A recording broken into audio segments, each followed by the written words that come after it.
दोस्तों आज हम जर्नल एंट्रीज का पार्ट 2 सीखने जा रहे हैं, मास्टर इन जर्नल एंट्री। आपने पहला लेक्चर देख लिया होगा, मैं उम्मीद करता हूं कि पहला लेक्चर जो है जिसमें हमने 30 ट्रांजैक्शन को कवर किया था, एक एक बेसिक ट्रांजैक्शन को हमने कवर किया था। अगर वो वीडियो आपने नहीं देखा है तो उसका डिस्क्रिप्शन में लिंक मिल जाएगा, आप वहां से पहले उसको देख लीजिए। उससे पहले मैंने डेबिट क्रेडिट के क्या रूल्स होते हैं वो रूल्स मैंने समझाए थे, तो उसका भी आपको डिस्क्रिप्शन में लिंक मिल जाएगा।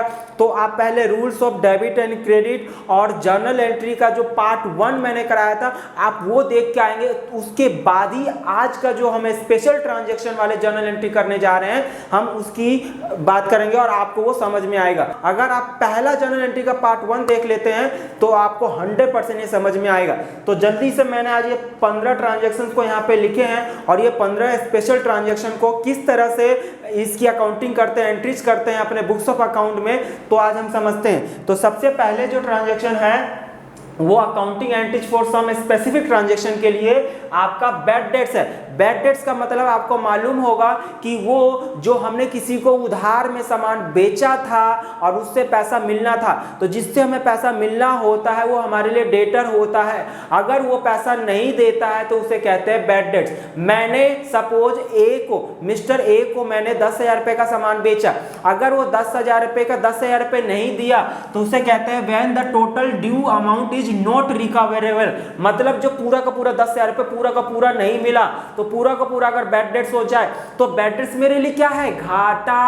और घाटा मतलब debit all expenses and losses, जितने खर्चे घाटे हैं उसको डेबिट करो। घाटे का नाम क्या बोलेंगे इस घाटे, मैंने बताया ना हमेशा debit all expenses losses debit तो करेंगे बट उस घाटे या खर्चे का नाम यहाँ पे उस घाटे को बोलते हैं बैड डेट्स। अगर मुझे कहीं से मिलना था नहीं मिला उसको कहते हैं बैड डेट्स। तो घाटा डेबिट, तो bad debts account debit. To क्या चीज का घाटा, किससे पैसा मिलना था, डेटर से। अब बताओ क्या वो डेटर पैसा दे रहा है, नहीं दे रहा है, तो मेरा एसेट्स डिक्रीज हो गया। या ऐसा कह लो कि अगर वो पैसा मुझे दे देता तो क्या होता, क्रेडिट द गिवर। तो गिवर अगर कोई पर्सन मुझे पैसा दे देता तो ठीक है, अगर यहाँ पे नहीं दिया तो क्या करेंगे, डेटर लिख देंगे क्योंकि नाम स्पेसिफाई नहीं किया है, वो गिवर है। अगर वो पैसा दे देता तो मेरे पास कैश आता तो कैश अकाउंट डेबिट कर देते, नहीं आया लॉस हो गया ना तो बैड डेट्स अकाउंट डेबिट। ये एक प्रकार से मेरे लिए एसेट्स भी है और एसेट्स जो होता है डिक्रीज होता है तो क्रेडिट होता है, ये ऐसे भी समझ सकते हैं। अगला, अगर when part of the debt is recoverable, suppose मैंने किसी को बेचा था 10,000 रुपए का सामान उधार में, उसने कहा यार पैसा मेरे पास अभी कामयाबी अभी यार मैंने किडनी का इलाज करवाया, किडनी दूसरा लगाने में खर्चा हो गया है, मेरे पास ना सिर्फ 2,000 रुपये है, 2,000 रुपये मैं दे सकता हूँ, बाकी अब नहीं दे सकता, अब एक ही किडनी पे जिंदगी जी रहा हूँ, अब जिंदगी खत्म हो सकती कभी भी, ये 2,000 लेना है तो ले लो। मैंने कहा चल यार 2,000 रुपये दे दे तू, बाकी तो 2,000 रुपये उसने दे दिया। तो बताइए मेरे पास कितना रुपए कैश आया, 2,000 रुपये। बताइए मुझे उससे मिलना कितना था, यानी कि वो गिवर कितने के लिए हो रहा था, 10,000 रुपये के लिए। अब बताइए 10,000 रुपये में 2,000 मिल गया, घाटा कितना, 8,000, और उस घाटे का नाम क्या है, बैड डेट्स। तो लिख देंगे बैड डेट्स अकाउंट डेबिट, कितना रुपए, 8,000 रुपये। कमाल है, ये ट्रांजैक्शन भी कंप्लीट। नेक्स्ट है बैड डेट्स रिकवर। अब ये मैंने किसी को बेचा था मिस्टर ए को, मैंने समझा कि मुंबई में था, वो रहता था, मुंबई में बाढ़ आ गई, मैंने कहा वो तो बाढ़ के साथ ही चला गया। 2 साल बाद आता है और अचानक से गेट के सामने और कहता सर ये 10,000 रुपये ले लो। मैंने कहा भाई तू जिंदा है, मैं तो समझा कि तू तो चला गया। सर कैसी बातें कर रहे हो, ये लो 10,000 रुपये आपका, भूला नहीं है, 10,000 रुपये लेके आया। बताइए आज मेरे पास में क्या आया, कैश आया। तो डेबिट वर्ड कम्स इन, जो चीज आती है उसे डेबिट करो, तो कैश अकाउंट डेबिट। अब यहाँ पे वो इंसान है तो इंसान देने वाला है, देने वाले को क्रेडिट करते हैं। मैंने क्या कहा था कि देने वाले या लेने वाले को हम जब ही कंसीडर करते हैं जब वो बुक्स ऑफ अकाउंट में उसका कोई हमने रिकॉर्ड रखा है। अब एक बात बताइए, जब मैंने उसको बेचा उसने नहीं दिया, जिस अकाउंटिंग ईयर में उस साल मैंने क्या मान लिया था, घाटा मान लिया था, और घाटा मान लिया था तो उसके नाम को मैंने खत्म कर दिया था, अपने बुक्स ऑफ अकाउंट से नाम काट दिया था। तो अब उस इंसान से मेरा कोई लेना देना नहीं था, अचानक से दे गया तो मेरे लिए क्या है, फायदा। मुस्कुराने के दिन। तो ये फायदा है, उस पर्सन से आप कोई लेना देना नहीं है। उस पर्सन से लेना देना जब होता जब मैंने उसका नाम अपने बुक्स ऑफ अकाउंट में लिखा होता कि इसको या तो देना है या इससे लेना है। जब अपने बुक्स ऑफ अकाउंट से मैंने उसका नाम काट दिया तो उस पर्सन से मेरा कोई लेना देना नहीं था। इसका मतलब जो भी पैसा मिल रहा मेरे लिए फायदा। मुस्कुराने के दिन, credit all income and gains. तो मैं लिख दूंगा bad debts recovered. Bad debts recovered, ये डेट पढ़ते हैं, इसको बी साइलेंट होता है, ध्यान रखिएगा, ठीक है। अब आता है गुड्स गिवन एज चैरिटी, यानी हमने गुड्स का मतलब होता है हमने कोई सामान खरीदा था, और जब हमने सामान खरीदा, गुड्स मतलब हमने बेचने के पर्पज से, तो जब भी हमने गुड्स खरीदा तो जर्नल एंट्री क्या किए थे, हमने परचेज अकाउंट को डेबिट किया था। मान के चलो 10,000 रुपये का सामान हमने खरीदा था, अब उसमें से 2,000 रुपये का सामान हमने वापस कर दिया। 2,000 का सामान अगर हमने वापस कर दिया, वापस नहीं, हमने किसी को फ्री में दान कर दिया, चैरिटी, ठीक है ना। सपोज मैं बिस्किट खरीद के लाता हूँ और बिस्किट में बेचता हूँ, तो 10,000 रुपये का बिस्किट खरीद के लाया मेरे गुड्स से, तो परचेज अकाउंट मैंने डेबिट कर दिया। 2,000 रुपये का उसमें से गुड्स मैंने चैरिटी कर दिया, लोगों को, गरीबों को मैंने बांट दिया। तो बांट दिया तो मेरे वो 10,000 में से 2,000 रुपये का बिस्किट कम हो गया ना। तो अब यानी कि बुक्स में अब कितना रुपए का रह गया, 8,000 रुपये का रह गया। तो ये जो 2,000 रुपये चला गया है, हम अकाउंटिंग में माइनस करके शो नहीं करते हैं। हम अकाउंटिंग में क्या करते हैं, एंट्री को एंट्री से मारते हैं। अगर हमने एंट्री परचेज अकाउंट डेबिट कर दिया है तो अब माइनस करना है, खत्म करना है, तो इसको हटाना पड़ेगा। यानी परचेज अकाउंट डेबिट हुआ था जब हमने गुड्स खरीदा था, अब गुड्स जा रहा है तो परचेज को क्या करना पड़ेगा, अब क्रेडिट करना पड़ेगा। तो टू परचेजेस अकाउंट, और हमने दे दिया है। बताइए घाटा या फायदा, अगर फ्री में कोई चीज किसी को बांट दूं, अगर यही सामान मैं बेचता तो पैसा आता, कैश अकाउंट डेबिट, बट बेचा नहीं, फ्री में दे दिया, मेरे लिए क्या है, एक प्रकार से खर्चा है, घाटा है। Debit all expenses and losses. अब यहाँ पे इस खर्चे का नाम क्या, क्योंकि हमेशा खर्चे घाटे को तो डेबिट करेंगे, बट खर्चे घाटे का नाम लिखेंगे। नाम क्या है, नाम है चैरिटी किया है मैंने, तो यहाँ पे मैं लिखूंगा charity account debit. Charity account debit, या फिर अगर डोनेशन है तो डोनेशन भी, डोनेशन गिवन कह सकते हो, डोनेशन, कमाल है। नेक्स्ट है goods given as sample. Sample जैसे आपने टीवी पे देखे होंगे, ऐड में देखे होंगे कि विम बार वाले आते हैं या बहुत सारे आते हैं, हार्पिक वाले आते हैं, घर पे टॉयलेट क्लीन करके चले जाते हैं। तो वो बात सोचिए कि जो टॉयलेट क्लीन करके चले जाते हैं या हार्पिक आपके बर्तन चमका के चले जाते हैं, आपसे पैसा नहीं लेते फ्री में, तो एक प्रकार से क्या है, वो सैंपल डिस्ट्रीब्यूट कर रहे हैं, ऐड कर रहे हैं कि देखो भाई आप फ्री में मेरा सामान यूज करके देखो कितना अच्छा होता है। तो इसका मतलब उनके लिए है तो खर्चा ना। तो जब भी कोई एक प्रकार से प्रमोशन पे खर्चा करते हैं, एडवर्टीजमेंट पे खर्चा करते हैं, तो हम क्या लिखेंगे, या तो हम लिखेंगे फ्री सैंपल, क्योंकि खर्चा है, और मैंने बताया हमेशा खर्चे को क्या करते हैं, डेबिट करते हैं। खर्चे का नाम या तो फ्री सैंपल, हमने सैंपल को फ्री में बांटा, खर्चा डेबिट, और या तो फिर एडवर्टीजमेंट लिख दीजिए। टू आपका आ जाएगा, क्या चला गया, गुड्स क्या लिखा है यहाँ पे, गुड्स। और जब भी गुड्स जाने की बात हो, कम होने की बात हो, तो परचेज हमेशा क्रेडिट होगा, क्योंकि गुड्स खरीदा था तो परचेज अकाउंट डेबिट, और गुड्स जा रहा है तो क्रेडिट। तो याद रखना, जब भी मैं गुड्स आने की बात करूंगा तो परचेज अकाउंट डेबिट होगा, और जब भी गुड्स मेरे पास से जाने की बात होगा या कम होने की बात होगा तो परचेज अकाउंट क्रेडिट होगा। याद रखना, दिमाग में फिट कर लो। तो यानी कि यहाँ पे टू परचेजेस अकाउंट, कमाल है। तो ये एंट्री भी कंप्लीट हो गया। Goods use to make an asset, अगर हमने गुड्स, मान के चलिए कि मैंने लकड़ी खरीदा था बेचने के लिए, मेरे लिए गुड्स था। अब वो गुड्स से मैंने क्या किया कि मैंने टेबल बना लिया, अपने बैठने के लिए एक कुर्सी बना लिया। तो अगर मैं जो लकड़ी खरीदता था बेचने के पर्पज से, अब वो लकड़ी का मैंने अगर फर्नीचर बना लिया, तो मैंने उस गुड्स को एसेट्स में कन्वर्ट कर दिया। तो इसका मतलब परचेज कम हो रहा है ना, परचेज की वैल्यू कम हो रहा है, ठीक है। तो टू परचेजेस करेंगे, टू परचेजेस। डेबिट क्या होगा, एसेट्स, हमारे पास एक प्रकार से एसेट्स बन गया, क्रिएट हो गया, तो समझ लेंगे कि एसेट्स आया है, अपने आप आ गया। तो assets account debit, debit what comes in वाला रूल आएगा, जो वस्तु आती है उसे डेबिट करो।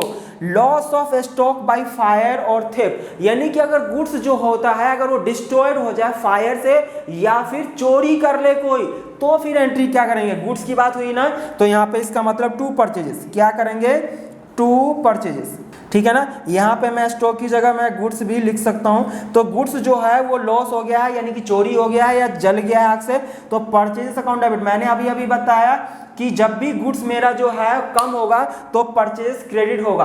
अब बताइए, गुड्स चला गया, परचेज कम हो गया, क्या बदले में कुछ आया, नहीं, घाटा। चोरी कर लिया, तो चोरी कर लेने को बोलते हैं लॉस बाय थेफ्ट, चोरी कर लिया जी, और अगर आग से जल गया तो क्या बोल देंगे, loss by fire, account debit. काम वाला ना अमाउंट जो होगा वो लिख दीजिएगा। जितने रुपए का सामान जल जाए, जितने रुपए का गुड्स चोरी हो जाए, ये एंट्री कर देंगे। इसका और भी 3-4 सिचुएशन होता है कि क्या गुड्स इंश्योर था या नहीं था, ये अलग कंडीशन है। अगर आप लोगों का कमेंट आएगा कि सर इसका पूरा डिटेल बताइए, तो मैं अगला वीडियो पार्ट 3 भी लेके आऊँगा, तो उसमें मैं ज़रूर करूँगा। बस ये है कि अगर 50 से ज़्यादा अगर कमेंट आ जाता है तो मैं डेफिनेटली मैं और भी जो इसमें अगर कुछ आप लोगों के डाउट होते हैं वो मैं जरूर कराऊंगा, उसके लिए अगला वीडियो लेके आऊंगा। नेक्स्ट है ड्राइंग्स। ड्राइंग्स का मतलब हमने समझा था कि अगर एक इंसान जो है बिजनेस का ओनर अपने घर से पर्सनल कोई भी चीज बिजनेस में लेके आता है तो कैपिटल है, चाहे कुछ भी। अगर बिजनेस से कैश लेके आया तो वो भी कैपिटल। बिजनेस का अगर एक फर्नीचर बिजनेस के लिए लेके आया घर से, घर का कोई भी फर्नीचर बिजनेस के लिए लेके आया वो भी कैपिटल है। घर का कोई भी घर ही अपना बिजनेस में यूज कर लिया तो घर भी उसका क्या हो जाएगा, कैपिटल हो जाएगा। बट अगर बिजनेस का कोई भी चीज अगर वो घर के लिए लेके जाता है तो फिर क्या माना जाएगा, उसका ड्राइंग्स। क्या माना जाएगा, ड्राइंग्स। कुछ भी मैं ये मार्कर अपने घर ले जाता हूँ, ड्राइंग्स। मैं बिजनेस में कैश रखा हुआ था गुल्लक में 10,000 रुपये, वो मैं घर ले गया, ड्राइंग्स। मैं घर में यहाँ पे किताब रखा हुआ था बिजनेस में यूज करने के लिए, बेचने के पर्पज से, ये घर ले गया, ये भी मेरा ड्राइंग्स है। तो जो कुछ भी ले गया ड्राइंग्स है। तो सवाल ये है कि ड्राइंग्स में क्या है कि ड्राइंग्स जो है मतलब यहाँ पे अगर मैं ये बिजनेस से लेके जाता हूँ तो मैं फर्म जो देखता है दूसरे के सामने वाला पर्सन से लेना देना है। तो एक तो होता है बाहर वाला, एक होता है अंदर वाला। मैं अगर ओनर हूँ बिजनेस का और मैं ही बिजनेस का सामान लेके जा रहा हूँ तो फर्म वाला जो है मेरे से डील कर रहा है, यानी फर्म आर्टिफिशियल पर्सन। तो वो उसके सामने मैं क्या ले जा रहा हूँ, तो मैं गुड्स का रिसीवर हूँ या गिवर हूँ, रिसीवर, डेबिट द रिसीवर, यानी मैं लेके जा रहा हूँ तो मैं रिसीवर हुआ ना गुड्स का। ओके, तो रिसीवर का नाम को हमेशा डेबिट करते हैं। बट अगर ओनर है तो ओनर का नाम नहीं लिखते हैं, तो अभी क्योंकि डेबिट करना है ना तो उसको बोलते हैं ड्राइंग्स, ड्राइंग्स अकाउंट डेबिट। अब सवाल ये है कि ड्राइंग्स में क्या हुआ है, ड्राइंग्स में अगर मैं गुड्स लेके गया हूँ तो गुड्स लेके गया तो गुड्स कम हो गया ना, तो गुड्स कम हो गया तो टू परचेजेस। और अगर मैंने एक सामान लेके गया तो कैश, अगर मैं कैश लेके गया तो टू कैश, यानी बिजनेस से कैश कम हो गया। अगर मैं कोई एसेट से लेके चला गया है तो मैं यानी कि फर्म के पास से एसेट्स कम हो गया ना, तो टू एसेट्स। और ये परचेज कब लिखेंगे, जब मैं गुड्स को विड्रॉ करके यानी कि लेके जाऊंगा।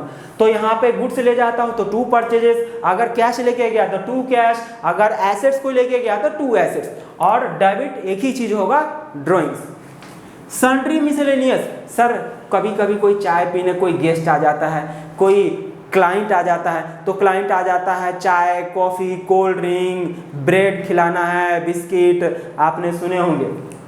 तो क्या उन पे जो खर्चा होता है उसके लिए क्या, टी चाय पे खर्चा किया तो चाय टी एक्सपेंस है, कॉफ़ी पे खर्चा किया तो कॉफ़ी एक्सपेंस। क्या मैंने क्या कहते हैं बिस्किट मंगाया, बिस्किट अकाउंट डेबिट, तो क्या ये एंट्री करेंगे ना। इस तरह के जो छोटे छोटे खर्चे होते हैं उसको सन्ड्री या मिसलेनियस एक्सपेंस कहते हैं। डेबिट ऑल एक्सपेंसेस लॉस, जितने खर्चे सारे खर्चे को डेबिट करते हैं, तो इस खर्चे का नाम क्या है, सन्ड्री या फिर miscellaneous expenses account debit. To अब क्योंकि खर्चा है, चाय कॉफी मंगाओगे पैसा तो जाएगा रोकड़ा, तो रोकड़ा जाएगा तो to cash, credit what goes out, जो चीज आती है उसे क्रेडिट कर। कमाल है। ये सारे स्पेशल एंट्री थे। ये सारे एंट्री को एक प्रकार से एडजस्टिंग एंट्री, एडजस्टमेंट एंट्री भी कहते हैं। जो फाइनल अकाउंट कभी अगर पढ़े होंगे तो वो, नहीं पढ़े तो कोई बात नहीं। आउटस्टैंडिंग एक्सपेंस, एक्सपेंस हमेशा मेरे लिए डेबिट होता है, ठीक है, debit all expenses and losses, तो ठीक है। आउटस्टैंडिंग का मतलब समझ लेते हैं। आउटस्टैंडिंग का मतलब मैं ऑलरेडी एक वीडियो है डिस्क्रिप्शन में लिंक मिल जाएगा उसका, आप वहां से देख लीजिएगा कि आउटस्टैंडिंग एक्सपेंस का मतलब क्या होता है, तो वहां पे आप, ठीक है ना। तो आउटस्टैंडिंग एक्सपेंस का मतलब फिर से मैं बता दे रहा हूं कि वो खर्चे जिसका पेमेंट करना बाकी है। मैंने किसी से काम करवा लिया, पेमेंट करना बाकी है, आउटस्टैंडिंग एक्सपेंस। मैंने अपने लेबर से काम करवा लिया, पेमेंट करना बाकी है, आउटस्टैंडिंग वेजेस। अगर मुझे अपने एम्प्लॉय को सैलरी देना बाकी है, महीने भर काम करवा लिया, महीना खत्म हो गया, मैंने बोला कि हर महीने की आखिरी तारीख को दूंगा। सपोज ये मई का महीना चल रहा है और मई 31 में आ गया, तो वो तारीख आ गया था जिस डेट को मैंने प्रॉमिस किया था कि दूंगा, और उस तारीख को मैंने पेमेंट नहीं किया, तो क्या हो गया, उसको कहते हैं आउटस्टैंडिंग एक्सपेंस। ये जो नॉर्मली होता है वो एनुअल बेसिस पे होता है। तो एनुअल बेसिस अगर 31 मार्च तक के अगर पूरे साल में मैंने काम करवाया, उसमें अगर पूरे साल का एक दिन का भी अगर मैंने उसको सैलरी नहीं दिया, 31 मार्च को अटका दिया, तो मेरे लिए आउटस्टैंडिंग एक्सपेंस। खर्चा है तो मेरा एक्सपेंस है, तो एक्सपेंस अकाउंट तो डेबिट हो जाएगा। अगर वो खर्चा जो है वो रेंट है तो आगे आप रेंट लिख सकते हो, अगर वो वेजेस है तो वेजेस लिख सकते हो। मैं सारे खर्चे का नाम में एक ही साथ एक्सपेंस लिख दिया जब भी ड्यू हो गया। अब अगर मैंने पेमेंट कर दिया होता तो टू कैश हो जाता, बट पेमेंट नहीं किया ना, पेमेंट करना बाकी है, और जब पेमेंट करना बाकी रह जाता है एक्सपेंस में, तो हमने क्या समझा है कि वो बन जाता है रिप्रेजेंटेटिव पर्सनल अकाउंट। और रिप्रेजेंटेटिव पर्सनल अकाउंट का रूल है कि वो पर्सन में चला गया तो बताओ उस पर्सन से अब मेरा लेना देना हो गया, तो बताओ फ्यूचर में उसको मुझे पैसा देना है या लेना है, बताओ।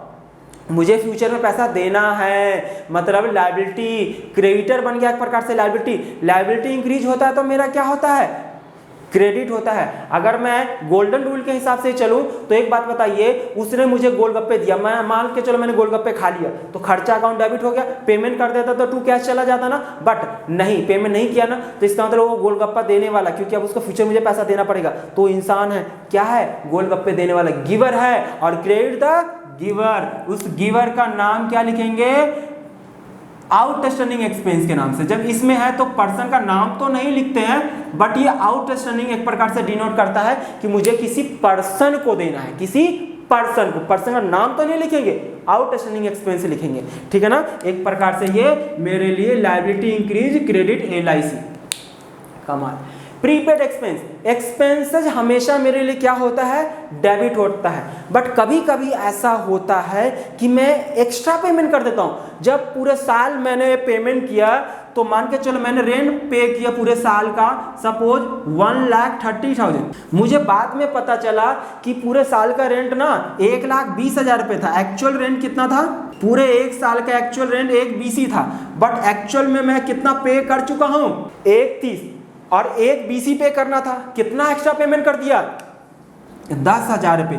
तो जब मैंने ये पेमेंट किया होगा तो पेमेंट का एंट्री मैंने क्या किया होगा, rent account debit to cash account, मैंने क्या कर दिया होगा, रेंट अकाउंट डेबिट किया होगा 1,30,000 रुपये से, और क्रेडिट किया होगा मैंने कैश से, कितना रुपए, 1,30,000 रुपये। ओके, तो अब बताइए हम खर्चे को, एक्सपेंसेस को डेबिट उतने से ही करते हैं जो एक्चुअल में हैपन हुआ हो। बताइए एक्चुअल में तो 1,20,000 रुपये खर्चा है इस साल का, इसका मतलब मैंने एक्स्ट्रा डेबिट कर दिया, कितना एक्स्ट्रा, 10,000 रुपये। अब ज्यादा कर दिए, उसको हटाना है, माइनस करना है ना, तो माइनस करने के लिए मैंने क्या बताया कि एंट्री को एंट्री से मारते हैं, कितना एंट्री से माइनस करना है, 10,000 रुपये। तो एंट्री उस समय रेंट डेबिट हुआ था, अब क्या करना पड़ेगा, क्रेडिट करना पड़ेगा। तो क्रेडिट करते हैं टू एक्सपेंसेस अकाउंट। मैंने यहाँ पे एग्जांपल के लिए रेंट लिखा था, तो आप ब्रैकेट में रेंट लिख सकते हैं, कितने रुपए से, सपोज 10,000।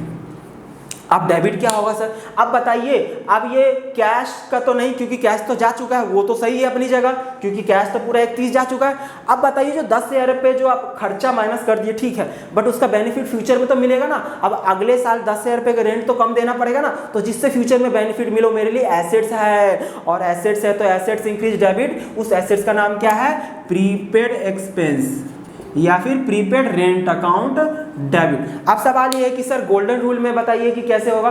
गोल्डन रूल में अब बताइए, एक प्रकार से ये पर्सन जो है वो रिसीवर है ना, डेबिट द रिसीवर, यानी किसी को मैंने रेंट एडवांस में दे दिया है एक प्रकार से, तो एडवांस में दे दिया तो पर्सन रेंट का क्या है, रिसीवर है, डेबिट द रिसीवर। कमाल है, ये एंट्री भी खत्म। और ये अनएक्सपायर्ड एक्सपेंस और प्रीपेड एक्सपेंस दोनों का ट्रीटमेंट एक जैसा ही होता है, बट दोनों में अंतर होता है, बहुत ही बेसिक लॉजिक होता है इसके अंदर। इसका डिस्क्रिप्शन में आपको वीडियो का लिंक मिल जाएगा, 5-7 मिनट का वीडियो है, आप अगर इन दोनों में अंतर समझना चाहते हैं तो वहां से आप देख सकते हैं। अगला है एक्रूड इनकम। एक्रूड इनकम का मतलब होता है वो इनकम जो मैंने किसी को सर्विस तो दे दी है, बट मुझे पैसा मिला नहीं है। सर्विस मैंने दे दिया है बट मुझे पैसा मिला नहीं, मैंने आपको पढ़ा दिया बट मुझे फीस मिला नहीं है, उसे कहते हैं accrued income. Income earn but not receive, मैंने पैसा कमा लिया, मतलब सर्विस दे दी है, तो सर्विस दे दिया तो इसका मतलब पैसा तो कमा लिया ना, बट मिला नहीं है, मिला नहीं है तो मिला नहीं है। तो ये एक्रूड इनकम फ्यूचर में मुझे क्या मिलेगा, बेनिफिट मिलेगा। तो फ्यूचर में कोई बेनिफिट देगा तो मेरे लिए क्या, एसेट्स। इसका मतलब मेरे पास क्या आया, एसेट्स आया। उस एसेट्स का नाम क्या है, एक्रूड इनकम। अगर मुझे आज मिल जाता तो मैं क्या लिखता, कैश अकाउंट डेबिट, बट क्या कैश मिला क्या? नहीं मिला, इसीलिए एक्रूड इनकम मुझे फ्यूचर में मिलेगा, तो फ्यूचर में बेनिफिट मिलेगा। कमाल है।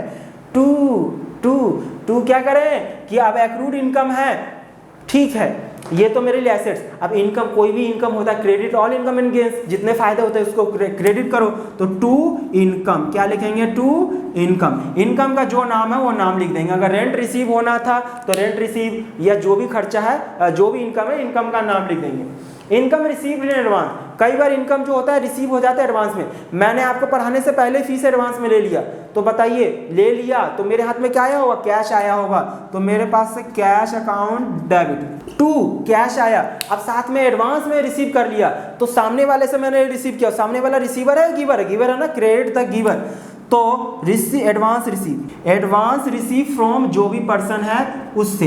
इसका मतलब दूसरे भाषा में लायबिलिटी इंक्रीज क्रेडिट, LIC, जो यहाँ पे रूल बताया वही। मतलब कि अगर मैंने आपसे एडवांस में रिसीव कर लिया तो मेरे लिए तो लायबिलिटी इंक्रीज हो गया ना, तो लायबिलिटी इंक्रीज जो होता है उसे क्रेडिट करते हैं। कमाल है, तो ये भी समझ में आ गया, ठीक है। अब एडवांस, अगर एक्चुअल में इनकम हो गया होता तो फायदा समझ के credit all income and gains, but यहाँ पे हमने पैसा एक्चुअल में कमाया नहीं है, मैंने पढ़ाने से पहले फीस से ले लिया, इसीलिए इसको क्रेडिट करेंगे एज ए लायबिलिटी, यानी आप गिवर माना जाएगा आपके लिए, क्योंकि आपसे लेना देना है, क्योंकि मैंने आपसे फीस तो ले लिया है बट सर्विस नहीं दिया है। डेप्रीशिएशन, ये डेप्रीशिएशन हमेशा याद रखना टेंजिबल फिक्स्ड एसेट्स पे लगता है।